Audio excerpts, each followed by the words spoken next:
Je souhaite encore la bienvenue pour ceux qui nous ont rejoints pendant ce moment d'adoration. Et je prie que le Seigneur nous parle ce soir. Que ce ne soit pas moi, n'est-ce pas, qui parle, que toute chair se taise en moi, et que ce soit le Seigneur qui nous parle au travers de son esprit. Je prie aussi que tu te disposes simplement, que tu ouvres ton cœur pour recevoir ce que le Seigneur a prévu pour nous ce soir. Je n'ai pas la prétention, n'est-ce pas, de donner un cours magistral ou un enseignement magistral, mais je vais seulement parler de ce que l'Esprit va m'inspirer. Le thème qui m'a été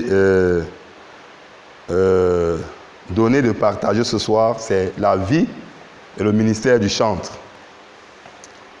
Bien aimé, c'est un thème qui est très difficile. Pourquoi? Parce que nous parlons ici de la vie. La vie est le ministère d'une catégorie de personnes dans la maison de l'Éternel. Amen. Mais je crois qu'au-delà, n'est-ce pas, de cette catégorie de personnes, le Seigneur veut seulement s'adresser à ses adorateurs. Amen. Pourquoi je dis adorateur? Simplement parce que dans le livre de Jean, au chapitre 4, les versets 20 et 24, le Seigneur nous parle des vrais adorateurs. Ceux qui adorent en esprit et en vérité. C'est un verset qu'on récite dans les écoles bibliques, n'est-ce pas? On récite même à l'école du dimanche. Amen. Mais au niveau de la pratique, c'est tout autre chose. C'est autre chose, pourquoi? Parce que lorsque nous côtoyons le monde des adorateurs, n'est-ce pas? Parce que lorsque Christ nous regarde, lui il cherche à avoir des adorateurs. C'est nous qui nous qualifions souvent enfants de Dieu, en Christ, en ceci, en cela. Mais lui nous voit tous comme des adorateurs. Il aspire à nous voir comme des adorateurs. Parce que ce sont ceux-là que le Père recherche. Le Père ne me cherche pas parce que je suis au plein évangile, ou bien parce que je suis à l'ACTC, ou bien parce que je suis à Vie. Il y a beaucoup de noms là. Aidez-moi un peu. Ou bien parce que je suis à l'église catholique. Ou bien à la CMCI. Il y a beaucoup de noms là. Ça peut remplir même une Bible. Amen. Mais le Seigneur nous ramène à quelque chose de très important. Les vrais adorateurs. Ceux qui adorent en esprit et en vérité. Et il ajoute, pourquoi? Parce que Dieu est esprit. Dieu n'a pas un corps comme le mien. Amen. 1,88 m, 110 kg. Dieu n'est pas comme ça. Dieu est plus que ça. Il remplit tout l'univers. Il remplit tout l'univers. Alléluia. Il est majestueusement élevé sur un trône. Amen. Un trône que si tu n'as pas les yeux spirituels, tu ne peux pas voir. Alléluia. Mais le trône est là. Je vais d'abord m'attarder sur la vie et ensuite le ministère des chantres. Bien aimé, je vais définir les thèmes. Qu'est-ce qu'une vie? C'est interactif. Qu'est-ce qu'une vie?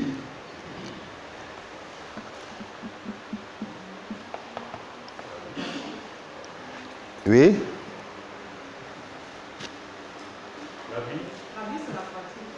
La vie, c'est la pratique, oui. C'est la manifestation de l'existence. La manifestation de l'existence, oui. Oui. Le mouvement et l'être. Tout ce qui est en mouvement, n'est-ce pas? Et tout ce qui est. Ok. Bien aimé, vous voyez qu'il y a plusieurs définitions. Amen. Mais qui tendent vers le même sens. Bien aimé, c'est Dieu qui donne la vie.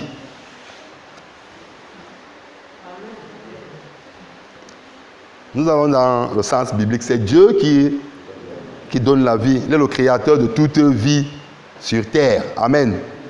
toute existence sur terre, c'est Dieu. Et lorsqu'on parle de vie, on parle de naissance, on parle de croissance, hein? On parle d'affermissement, on parle de vieillissement et on parle de mort. En fait, c'est un processus qui va de la naissance, que ce soit une plante, que ce soit un animal, que ce soit même un rocher, que ce soit une montagne. Parce que les montagnes, elles naissent, elles grandissent et elles meurent. Que ce soit une vie humaine, il y a une naissance. Amen. Il y a une croissance. Il y a un moment où on atteint l'apogée, n'est-ce pas? L'affermissement de la vie. Et après, il y a ce qu'on appelle la vieillesse ou la décroissance. Et ensuite, il y a la mort. C'est un processus. Et lorsqu'on parle de vie des chantres, la vie d'un chantre. La vie d'un chantre, c'est simplement la vie d'un adorateur. Parce que si on entre dans la définition du mot chantre, dans la Bible, le chantre, ce sont ces personnes-là que David, n'est-ce pas, a institué pour la première fois dans le temple pour célébrer, louer, invoquer la présence de l'Éternel. On peut le lire dans le livre de 1 Chroniques, chapitre 16, 1 Chroniques, chapitre 25. Là, vous verrez à quoi servaient les chantres. Vous voyez que dans le mot chantre, il y a une racine. La racine chant. Amen. Une racine chant. Alléluia. Mais le chantre ne se limite pas seulement au chant. La vie du chantre est une vie. Amen. D'adorateur, comme j'ai dit. Et pour voir un peu à quoi ressemble la vie d'un adorateur, j'ai médité pour nous un passage, un passage connu, n'est-ce pas? Le livre de Genèse, chapitre 22, n'est-ce pas? Du verset 1 à 5. Quelqu'un peut lire pour nous, rapidement. Genèse, chapitre 22, verset 1 à 5.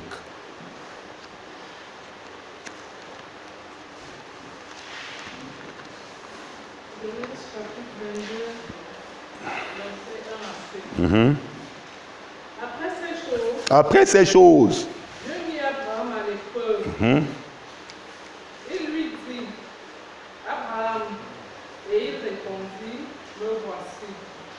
Dieu dit, prends ton fils, ton unique, celui que tu aimes, Isaac, va-t'en au pays de Moridja, et là, offre-le en holocauste sur l'une des montagnes que je te dirai. Abraham se leva de bon matin, sella son âme et prit avec lui 2 serviteurs et son fils Isaac. Il fendit du bois pour l'holocauste et partit pour aller au lieu que Dieu lui avait dit.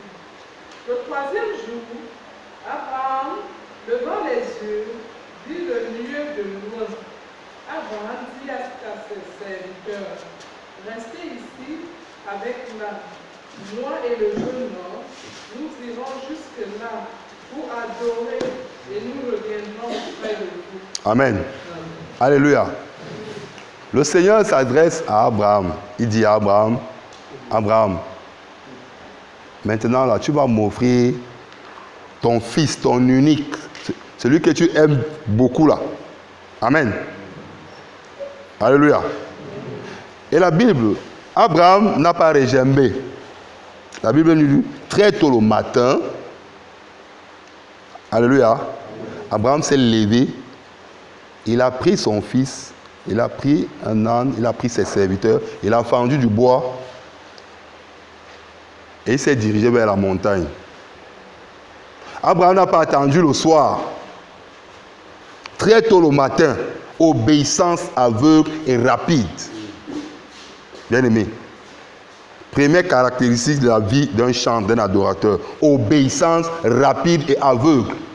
Abraham n'a pas cherché à savoir s'il fallait d'abord aller consulter Maman Sarah. Bien aimé, je crois que s'il avait consulté Maman Sarah, les choses se seraient gâtées. Parce que Maman Sarah lui dit que tu n'as pas seulement un seul fils dans cette maison. Et celui-ci n'est même pas le premier. Les raisons allaient sortir. Non, celui-ci n'est même pas le premier. Il y a un là qui est le premier. Va le chercher. Ça, c'est mon Isaac. Comme on dit souvent. Offre ton Isaac. Elle allait dire que ça, c'est mon Isaac. Va chercher quelqu'un d'autre.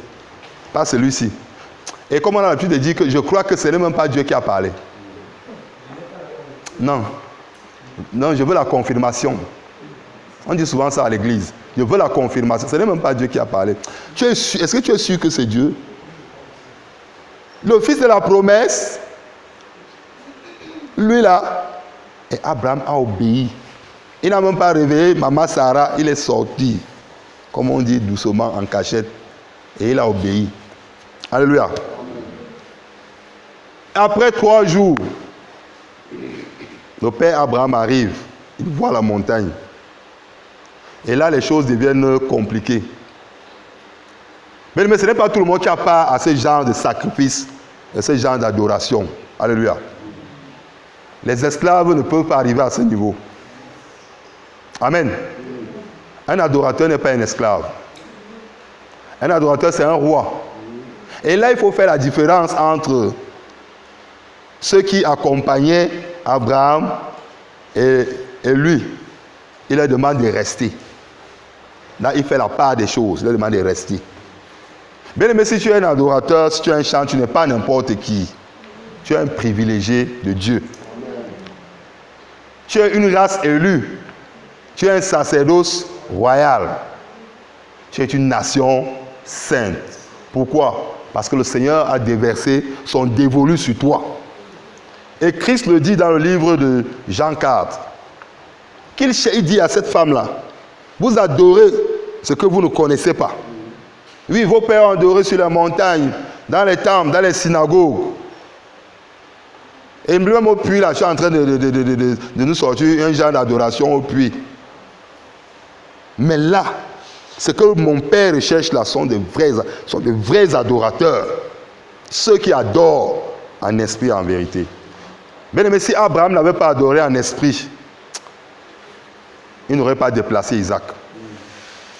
Pourquoi? Parce que Isaac était le fils de la promesse. L'enfant tant recherché. Alléluia. Qui est enfant là? Et c'est celui-là qu'on te demande d'aller sacrifier. Amen. Bien aimé, il faut savoir que sacrifier Isaac, c'était se sacrifier lui-même. Lorsque Abraham sacrifie Isaac, c'est lui-même, parce que c'est sa descendance propre, la descendance qui vient de Dieu, qu'il est en train de sacrifier. Donc, c'est lui, Abraham, qu'il est en train de sacrifier. Ce n'est même pas Isaac. Pourquoi? Parce que la douleur qui est en Abraham, lorsqu'il va faire ce sacrifice-là, c'est une douleur que si tu n'es pas en esprit, tu ne peux pas. Tu ne peux pas. Tu vas réfléchir comme nous réfléchissons souvent à l'église. Seigneur, non, est-ce que c'est toi? Est-ce que je dormais ou bien j'étais éveillé? Non, je crois que... Non, je dormais, j'ai fait un rêve. Ce n'était pas un rêve. Dieu a parlé audiblement au père Abraham. Mais comme Abraham était un adorateur de son époque, il n'a pas hésité.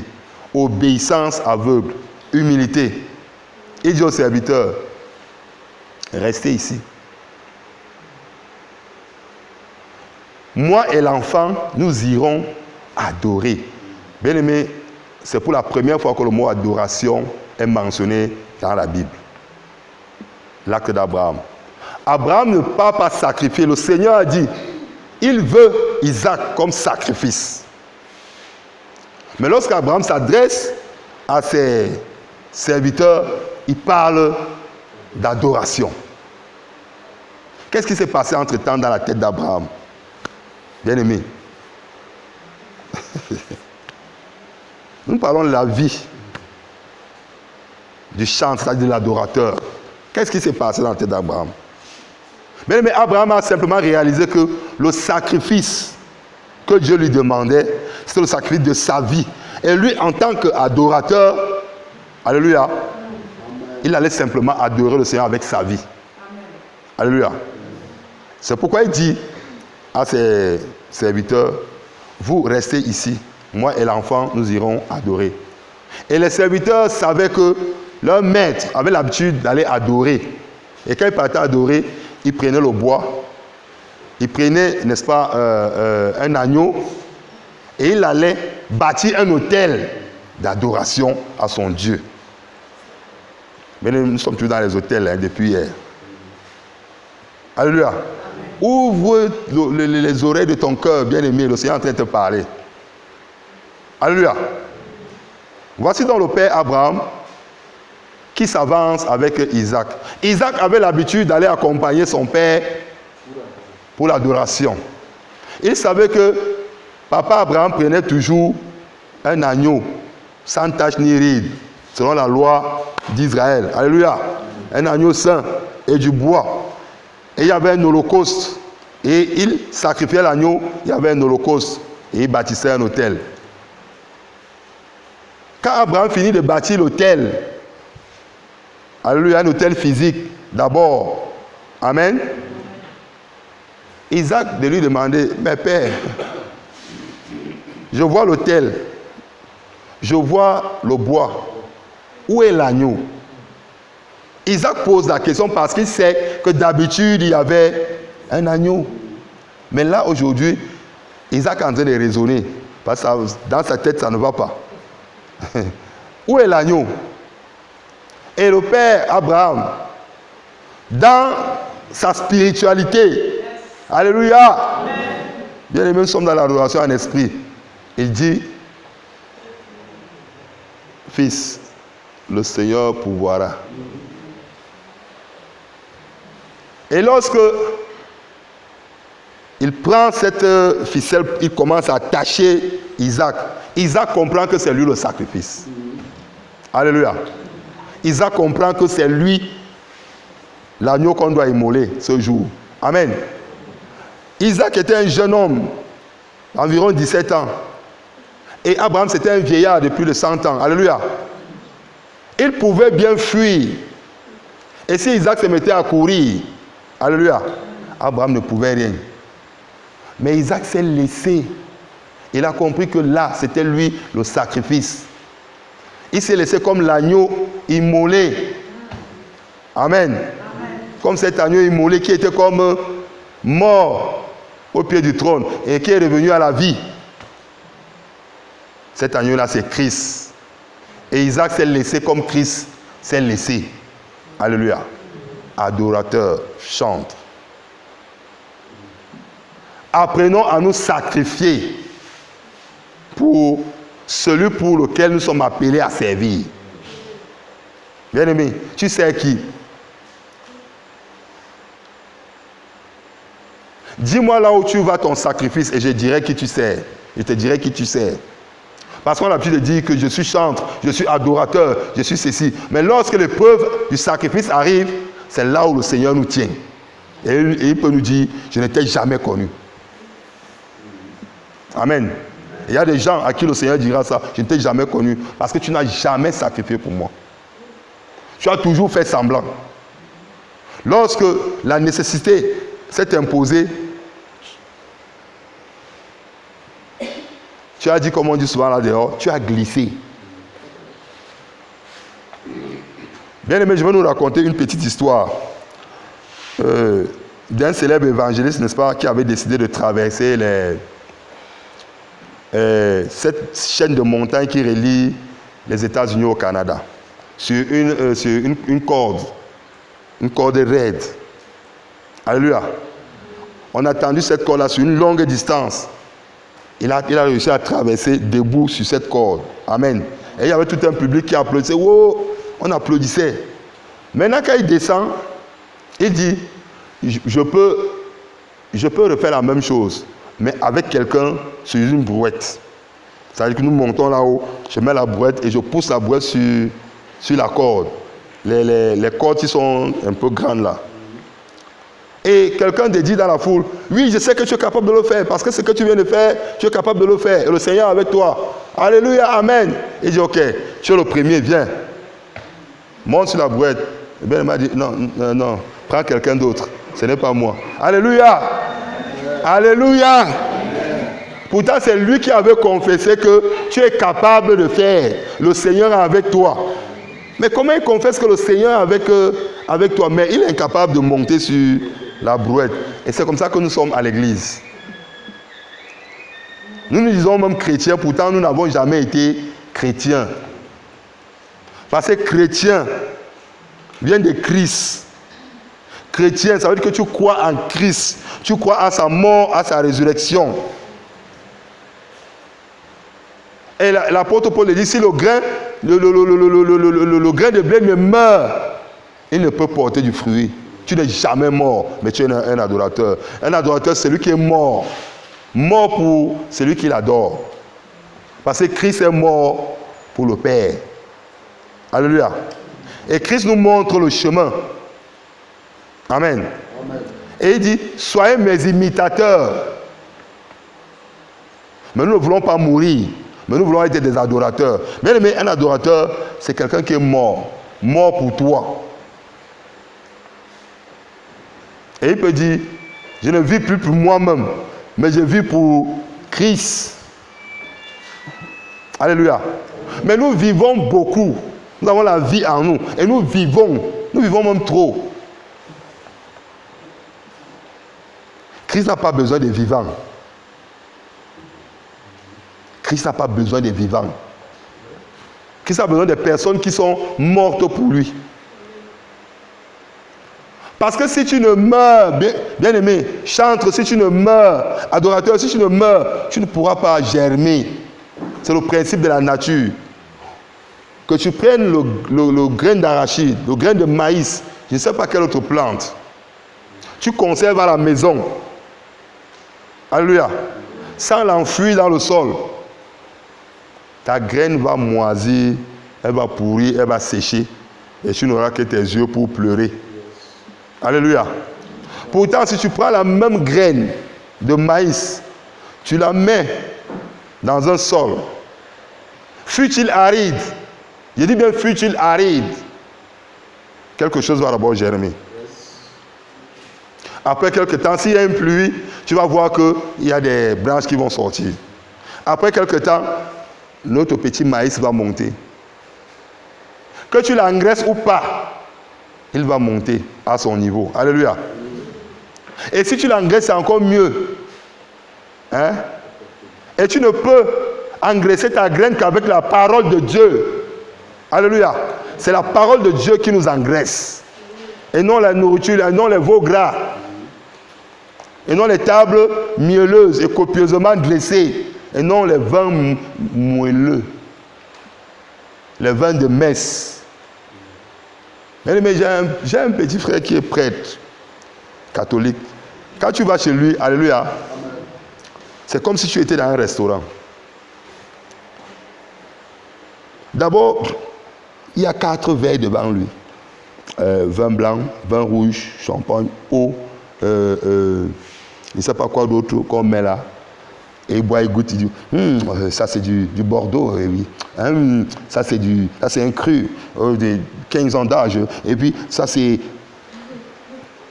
Bien aimé, quand moi je bois mon foléré, regardez comment je suis.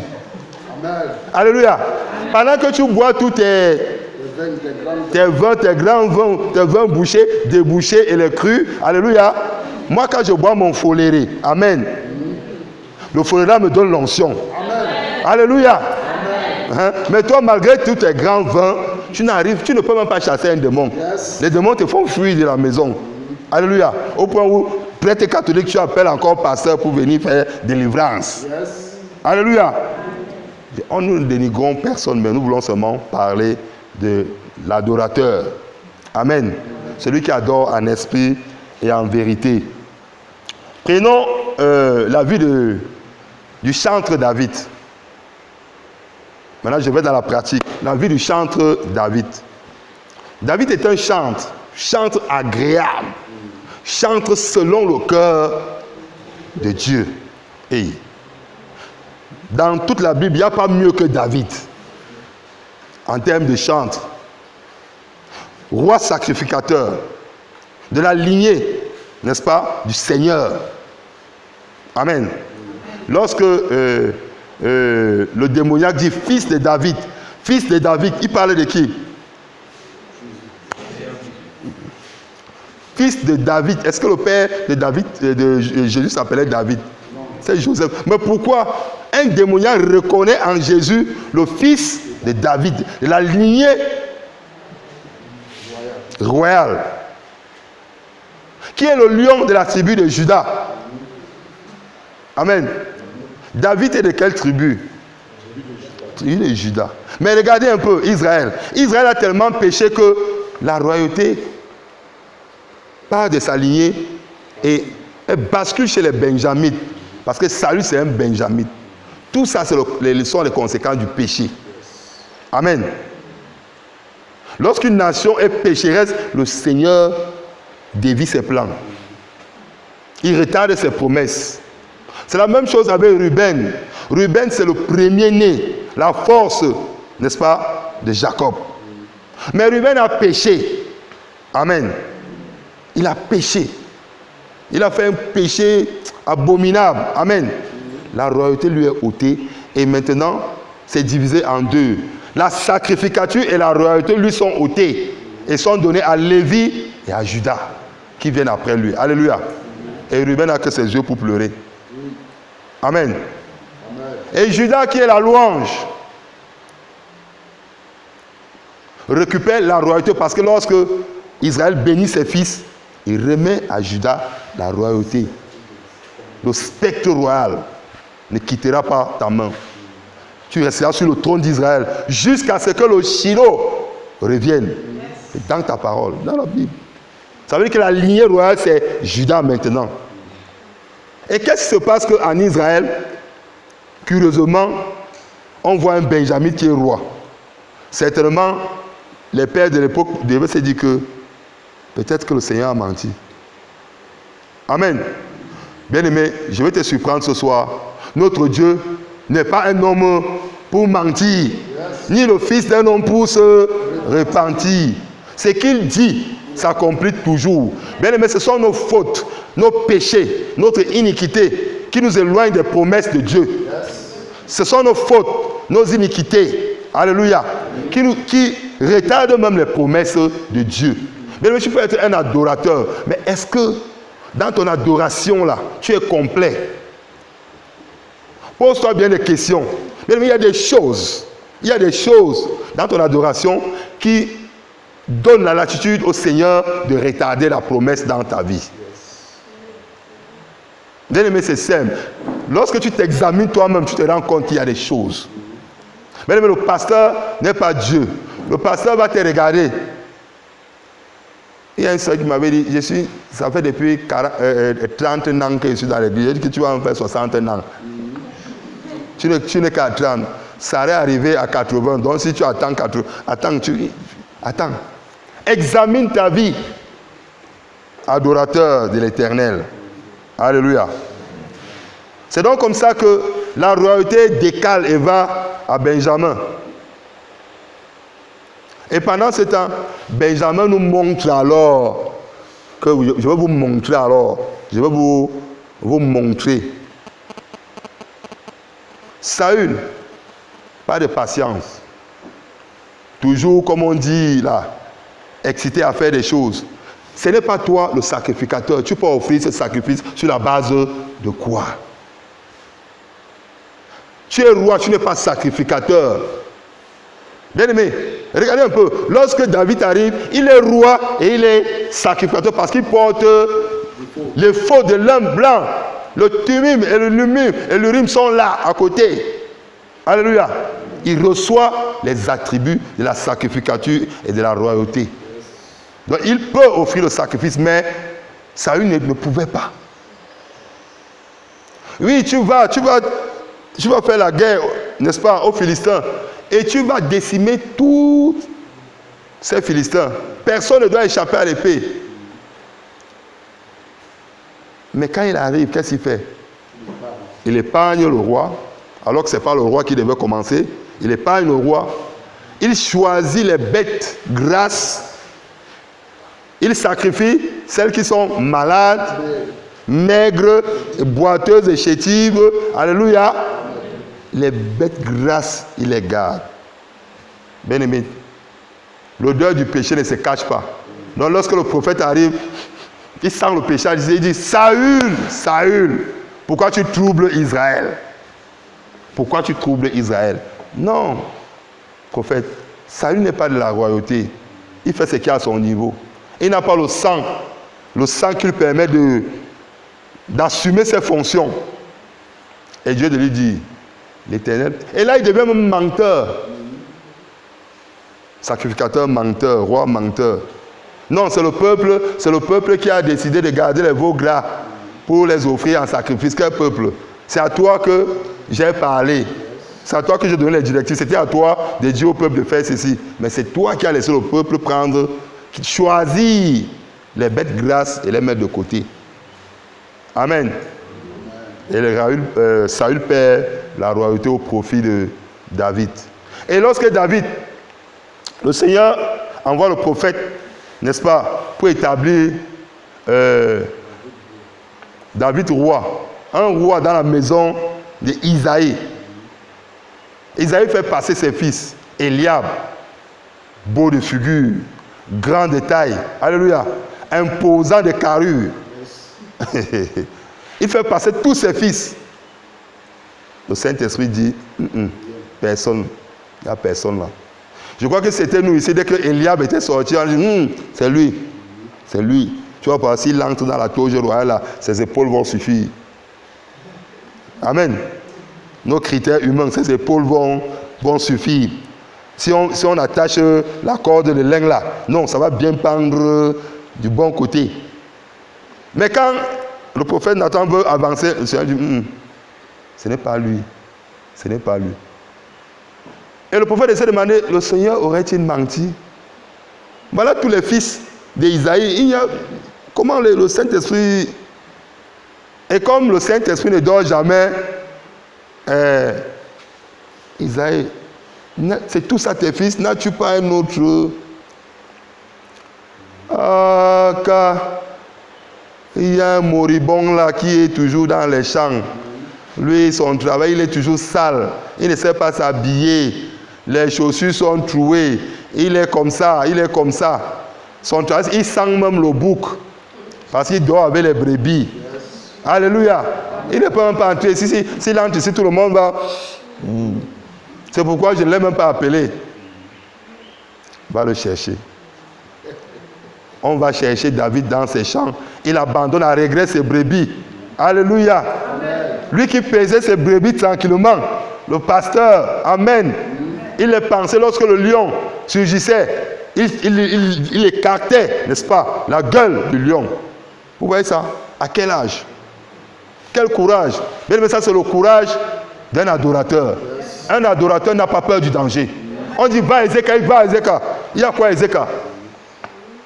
Il y a quoi Ézéchiel? Il y a quoi Ézéchiel? Va à tel endroit, je vais. Un adorateur, c'est va, je vais. Un adorateur, ce n'est pas que va à tel endroit. Seigneur, est-ce que je vais? Est-ce que, n'est-ce pas? Est-ce que je ne pourrais pas attendre que la nouvelle lune arrive?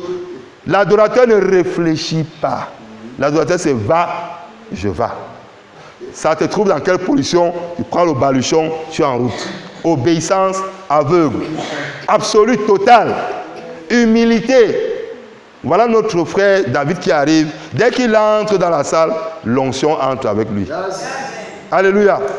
Et le prophète dit, c'est lui, c'est lui, c'est lui. Ah, c'est lui, c'est lui.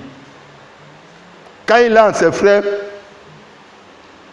il est toujours comme ça qu'il est. Là où les vrais gens sont, il vient toujours. Il vient chercher quoi ici? Il vient chercher quoi? Il vient prendre sa royauté. Alléluia. Et lorsque le prophète met l'huile d'onction sur la corne, c'est-à-dire que l'huile d'onction se dirige elle-même sur la corne. Et lorsqu'il soulève, l'huile se déverse elle-même sur David. Et David est oint pour la première fois roi. Il est oint sans porter les attributs. Parce qu'il repart en brousse. Mais il est déjà oint. Pendant ce temps, Saül est en train de faire la guerre aux Philistins. Mais maintenant, Saül a un problème. Le Seigneur a envoyé un mauvais esprit sur lui pour le confondre. Alléluia. Et quand le mauvais esprit commence, on cherche quelqu'un. Hey, Isaïe a un fils là. quand il joue de la harpe, alléluia, les esprits méchants s'enfuient. Bien aimé, un chantre, c'est un prophète. Chante, lorsque tu joues de ton instrument, alléluia, le ciel doit être ouvert. Lorsque tu chantes, lorsque tu proclames la gloire de Dieu, les actions de grâce et tout cela, alléluia, le ciel doit se déchirer. Des chants, des adorateurs qui n'arrivent pas à déchirer le ciel, c'est parce qu'il y a un problème. C'est parce qu'il y a un problème. Pourquoi? Parce que le Seigneur est prêt à répondre présent lorsque la louange monte des cœurs purs, sincères, alléluia, qui s'offrent en sacrifice pour lui. Il est prêt à descendre. Et on peut dire qu'il siège au milieu de la louange de son peuple. Et non pas n'importe quelle louange. Parce qu'à un certain moment, il peut dire, ôte de moi le bruit de tes casseroles. Lorsque l'adoration est entachée, n'est-ce pas, de ce que le Seigneur ne veut pas, cela devient le bruit des casseroles. Et le Seigneur peut se boucher les oreilles. Amen. Adorateur. Quelle est ta vie? Nous avons dit soumission. Nous avons dit obéissance totale aveugle. Nous avons dit foi ferme. Pourquoi? Parce que lorsque Israël est menacé et que Saül est roi, Saül qui doit être devant des troupes, un incirconcis est en train de défier l'armée de l'Éternel. Et Saül n'ose pas se lever. Il a peur, plus peur que ses soldats. Au point où la nouvelle tombe aux oreilles de David. Jeune homme. Un jeune homme qui ne sait même pas porter, comment on appelle ça, les armes de guerre. Il arrive. Qu'est-ce qui se passe ici? Non, il y a... Et lorsqu'il arrive, ses frères, dans la jalousie, et il est toujours comme ça. Il vient se présenter là où les vrais gens sont. Toujours. Il est toujours avec, on connaît ton orgueil là. Et Eliab lui dit, je connais ton orgueil là. Alléluia. C'est l'orgueil pour le Seigneur. Bien aimé, pour le Seigneur, sois orgueilleux. Lorsque tu marches en route, adorateur, et que tu entends qu'on mal parle de ton Dieu, bien aimé, réagis. Et ferme la bouche, parce que ton Dieu dit qu'il est tous les jours avec toi. Tous les jours avec toi. Ça veut dire que pendant que tu es en train de réagir, il est avec toi. Et il te donne la force, le courage et la puissance de contrecarrer ce qu'on est en train de dire. Mais tout le peuple d'Israël, ils ont oublié leur Dieu. Leur Dieu qui les a fait sortir d'Égypte, qui a fendu la mer pour qu'ils puissent traverser. Mais devant un incirconcis, ils ont oublié la puissance du grand Dieu. Ils ont regardé à la taille de l'incirconcis. David, lui, lorsqu'il arrive, il a les yeux spirituels d'abord. Alléluia. Un adorateur a les yeux spirituels. Et lorsqu'il regarde, lui ne voit pas la taille de Goliath, il voit un petit oiseau. C'est pourquoi il a la fronde. Alléluia. Alléluia. Est-ce que tu comprends ce que je suis en train de te dire? David, en tant qu'adorateur, a les yeux spirituels. Donc, malgré son gabarit, Goliath était un moineau. C'était un moineau spirituel. Il est vide. Et David, c'est un lion spirituel. Il n'y a qu'un lion pour déchirer un lion. Il n'y a qu'un lion pour déchirer un ours. Donc, spirituellement, David est plein, rempli. Son background se déverse par terre. Il a un background spirituel. Que quand il parle, Dieu écoute. Dieu dit, oui, mon fils, qu'est-ce que tu dis? Qu'est-ce que je fais? Mais Goliath ne peut pas. Il n'a aucune relation. Donc c'est un moineau. Et David sait que en Dieu, il est tout puissant. Donc lorsqu'il regarde Goliath, il voit un moineau. C'est pourquoi il a la fronde. Quand Saül lui dit, jeune homme, pour que tu ailles combattre ce monsieur, prends ma lance, prends mon javelot, prends mes attributs, prends ceci. Et lorsque David essaie, la Bible dit que quand il veut faire un pas comme ça, bien aimé, on ne combat pas l'ennemi avec les armes physiques. Ce sont les armes spirituelles. Alléluia. Un adorateur, c'est un combattant spirituel. Lorsqu'il y a le combat spirituel, c'est l'adorateur qui doit se positionner en première position. Lorsqu'il fallait faire tomber les murs de Jéricho, ce sont les adorateurs qui étaient devant. Amen. Alléluia. Donc un adorateur, c'est un combattant, c'est un guerrier.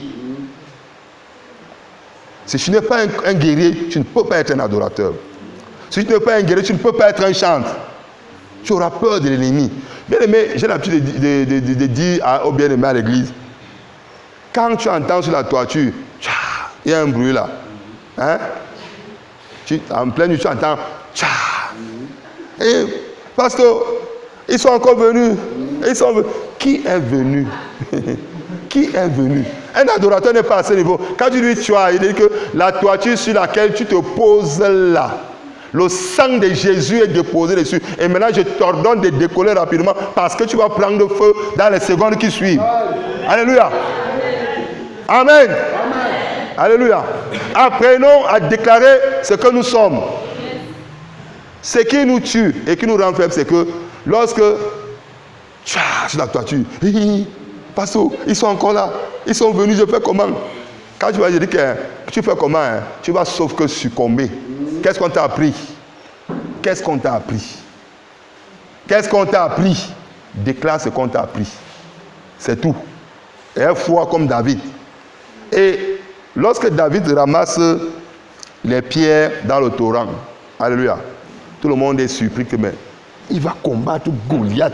Je vous dis que cet enfant c'est un malade. Eliab, je vous dis que cet enfant-ci, son cerveau a voyagé. Il voit Goliath, il prend les cailloux. C'est pas la malédiction ça. Il va l'écraser. Bien mais Eliab, son second, son frère qui le suivait, il a un nom chez Shammar, quelque chose là. Ils étaient les morts spirituels. Ils n'avaient aucune vision spirituelle. Mais David savait ce qu'il faisait. Il dit, tu marches contre moi avec l'épée, la lance, le javelot et tout ce que tu portes là. Moi, je marche avec toi au nom de l'Éternel des armées. Alléluia. Et quand David arme son petit caillou, quand le caillou part, ce n'est plus le caillou qui part. C'est le goudin. C'est ça que j'ai l'habitude de dire que c'est le goudin de Gabriel qui vient l'assommer. Toum. Un tour, comme on dit là dehors. Et curieusement, un petit caillou. Et regardez, un caillou fait tomber un Goliath. Vous ne trouvez pas ça bizarre? Ce n'est pas le caillou qui a frappé Goliath.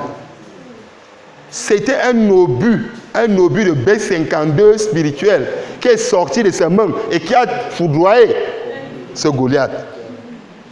Et David de prendre la lance et de l'égorger et de dire tout ce qu'il a déclaré dans sa prophétie s'est accompli. Avant que le soleil ne se couche, les oiseaux mangeront ta tête en pâture. Et c'est ce qui s'est passé. Bien aimé, chante. Ce que tu déclares doit s'accomplir. Adorateur, ce que tu déclares doit s'accomplir. Mais maintenant, qu'est-ce qui va concourir à l'accomplissement de tout ce que tu déclares? Bien aimé, c'est ta vie. C'est ta relation. C'est ton sacrifice.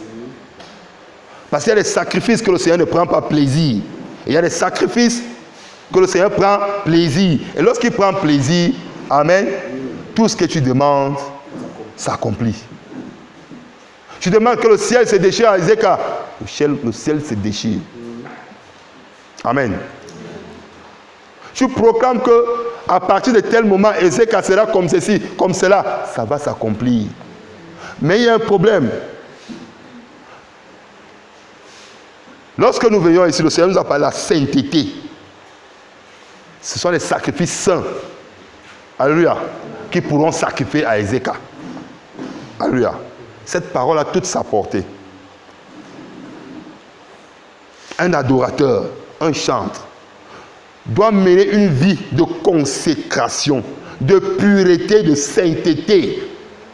Parce qu'il ne s'approchait pas de l'autel qui voulait, mais qui pouvait entrer dans ces conditions.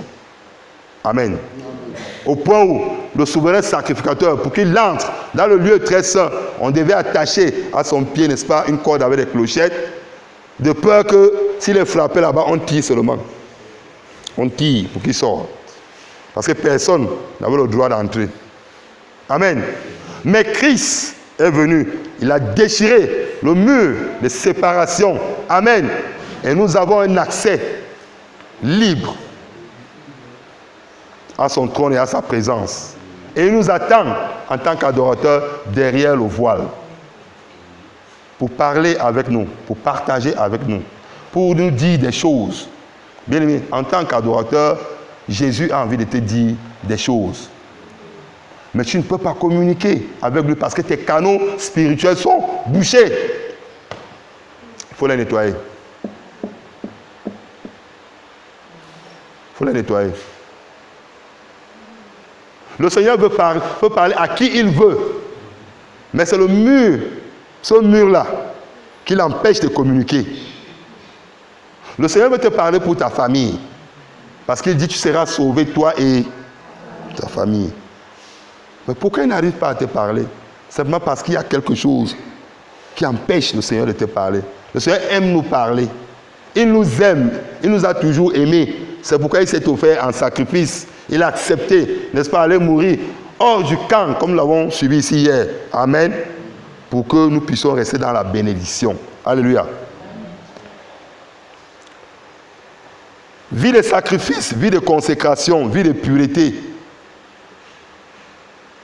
Le chantre, l'adorateur, a l'obligation, je dis bien l'obligation de s'éloigner de l'impureté, de s'éloigner de la souillure, de s'éloigner de tout ce qui peut être, n'est-ce pas, une entrave à sa relation avec Dieu. Pourquoi? Parce que le chantre est celui qui est le plus proche de Dieu que les autres. Nous entrons ainsi dans le ministère. Amen. Non, par la vie, nous entrons immédiatement dans le ministère. Pourquoi? Parce que lorsqu'on parle de ministère, on parle de service devant le Seigneur. Quand tu lis, n'est-ce pas, les deux passages que j'ai donnés au début, 1 Chronique 16 et 1 Chronique 25, tu te rends compte que David avait choisi des Lévites. Au milieu des Lévites, il a choisi des Lévites qui étaient des chantres, qui jouaient des instruments, Asaph, Étan, Yedutun, Eman, n'est-ce pas? Il les a choisis et il les a mis là pour invoquer, pour célébrer, pour louer l'Éternel, en fait pour offrir un service devant le Seigneur. Pourtant, ce n'étaient pas des sacrificateurs. Il y avait des sacrificateurs dans le temple. Bien aimé, de nos jours, le ministère du chantre est délaissé dans l'église, abandonné même. Oh, on a l'habitude de dire, donne-nous un chant là, on veut chauffer la salle.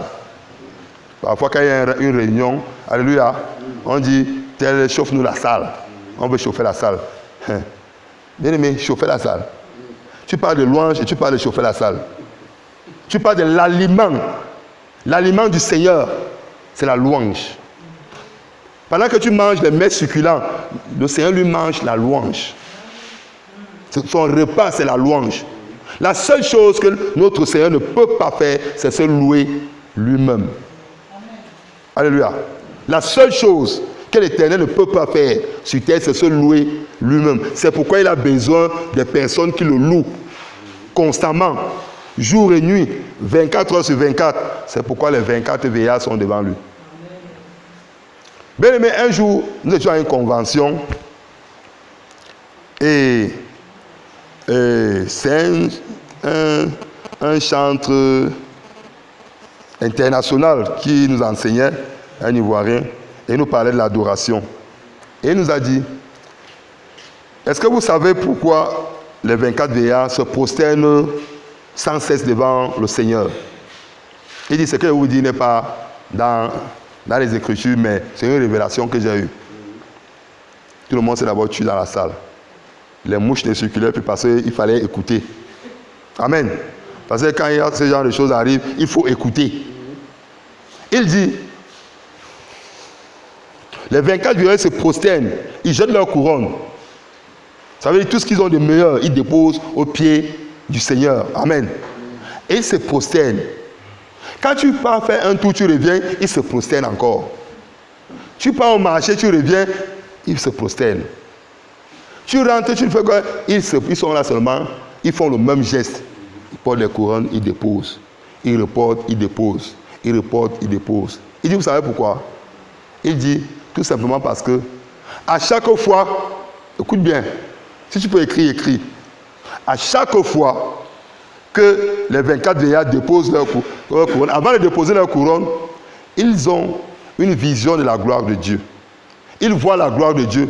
Et ce qu'ils voient est différent de ce qu'ils ont vu avant. Amen. Alléluia. Amen. Alléluia. Amen. Ce qu'ils ont vu est différent de ce qu'ils ont vu avant. Ce qui leur permet. Notre Dieu n'est pas monotone. Amen. Ce qui leur permet, quand ils voient Seigneur, oh, ils déposent. Quand ils reviennent encore, ils voient, oh. Mais c'était la même image, la même vision. Ils n'allaient pas faire ces gestes-là. Donc le Seigneur se révèle à eux depuis des millénaires d'une manière différente. Bien aimé, le Seigneur veut se révéler à toi. Amen. Mais tu ne déposes pas tes couronnes par terre, tu les portes encore. Tu es un roi assis sur ton trône. Nous nous sommes fabriqués des petits trônes. Pendant que Christ est assis sur son trône, alléluia, nous nous sommes fabriqués, nous, chrétiens, des petits trônes. Au point où nous, on ne se mélange pas avec eux. Non. Nous, c'est le vrai évangile. Nous, c'est le vrai Dieu. Nous, c'est la vraie parole. Non. Je suis devenu un petit roi. Aux frères, je regarde mes frères comme autre chose. Amen. Je suis un petit Dieu. Alléluia. C'est vrai qu'il a dit que vous êtes des petits dieux. Mais, quand même, il y a un Dieu qu'on honore. Il y a un seul qui est assis sur le trône. Il y a un seul qui est tout puissant. Les 24 vieillards là, ce sont des rois. Ils ne sont pas n'importe qui. Ils enlèvent leur royauté. Alléluia. Ils sont conscients qu'ils sont des rois. Ils enlèvent leur royauté. Ils déposent cette royauté au pied du Seigneur. Ils se prosternent. Alléluia. Pendant que nous refusons de nous mettre. Parfois, tu arrives dans un temps d'adoration, bien aimé. Tu vois quelqu'un assis. Jésus est assis sur le trône. Toi, tu es assis sur ton petit trône. Finalement, qui est le roi de qui? Bien aimé, l'acte d'adoration, le ministère a besoin aussi de certaines attitudes. Amen. Adoration en grec, c'est proskeno.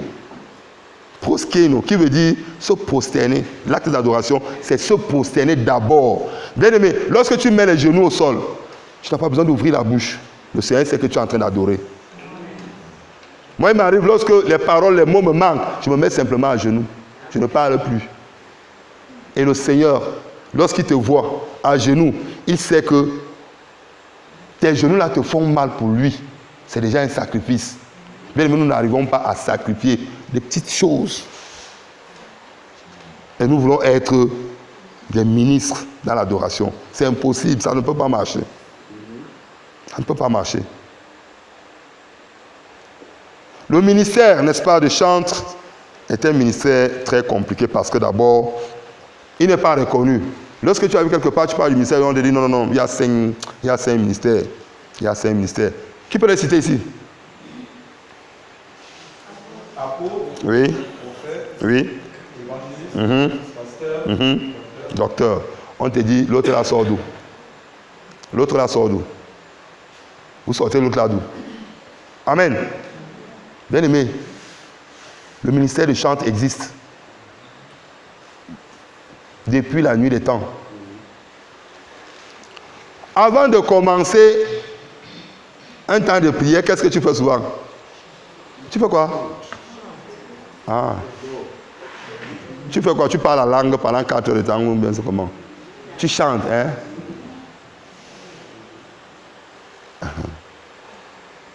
Avant même de, qu'est-ce que je veux dire? De donner les offrandes, tu fais comment? Pour prophétiser, comment il s'appelle? Élisée. Qu'est-ce qu'Élisée a fait?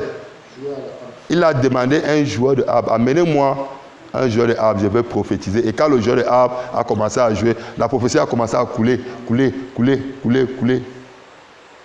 Et vous dites que ce n'est pas un ministère. Avant de donner un message, que ce soit apostolique ou pastoral ou doctoral, qu'est-ce qu'on fait d'abord? On chante pourquoi? Ce n'est pas un message, on chante encore pourquoi? Normalement, je dois venir, je donne mon message et puis je pars. Ce n'est pas un ministère. Bien aimé, le seul ministère qui restera au ciel, c'est quoi? Et à quoi servent les autres ministères? Édification, point barre. Édification, point barre. Alléluia. C'est comme c'est écrit, c'est écrit comme ça. Édification, point barre. Bien aimé, avec la louange, on prophétise. Avec la louange, on enseigne. Avec la louange, on évangélise. L'évangélisation par la louange. On délivre avec la louange. Et on dit que ce n'est pas un ministère. Hein, c'est ça, non? Ce n'est pas un ministère. Au point où ceux qu'on envoie, ce sont les petits enfants qu'on envoie là-bas. Et les chorales deviennent la cour du roi Péto. Là-bas, on trouve tout. L'impudicité, la fornication, et ceci, les impuretés, dans les chorales. Et on dit qu'on les chante. On dit qu'on les chante. Bien aimé, le Seigneur dit, revenons simplement à la vie de l'adoration. Si nous voulons remplir le ministère de chantre. Amen. Amen. Et n'abandonnons pas ce ministère aux petits enfants. Parce que c'est un ministère spirituel, hautement spirituel. Bien aimé, c'est qu'un chantre spirituel peut faire.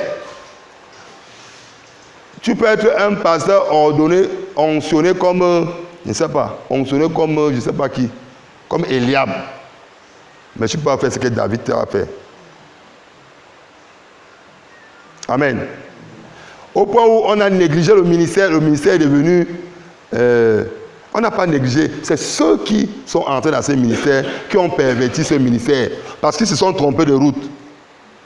Ou tu es chantre pour l'Éternel, ou tu es musicien pour les hommes. Parce qu'il y a une limite. Le chantre sert Dieu, alors que le chanteur sert les hommes. Alléluia. Amen.